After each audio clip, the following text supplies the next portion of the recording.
سپما کېدای شي وړوکي ګامونه واوسېږي، خو دا هغه وړوکي ګامونه دي چې موږ د ژوند په سختیو کې ورباندې تر ټولو زیاته تکیه کولی شو. تاسو فکر نه کوئ چې ځینې کسان د ژوند په سختو حالاتو کې خورا آرامه اوسېږي، ځکه چې دوی مخکې له مخکې دې حالت ته تیاري نیولې وي. دوی پوهېږي چې ژوند ټول وخت اسانه نه اوسېږي، نن اسانه سبا سخت، ځکه خو دوی د نن ورځې د اسانه د ژوند یو برخه د سبا سخت حالت ته ساتي. سپما یوازې د پیسو ساتلو ته نه ویل کېږي، بلکې دا د ژوند د کولو داسې یو طریقې ته ویل کېږي چې تاسو د ژوند په سخت حالاتو کې د همدغه ژوند تر سخت ګزار لاندې رانسئ. د سپما کولو وروسته تاسو ته 3 زیات لوی چانسونه درکول کېږي. د ژوند څخه به تاسو ډاډه واوسېږئ.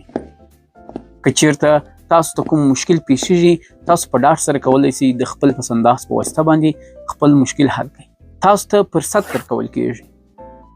ژوند ځینې حالاتو کې انسان ته داسې فرصت ورکوي چې په ډېر کم وخت سره له منځه ځي. تاسو کولی شئ د خپل پس انداز په واسطه باندې د هماغه فرصتونو څخه استفاده وکړئ او بالاخره تاسو ته ازادي درکوي.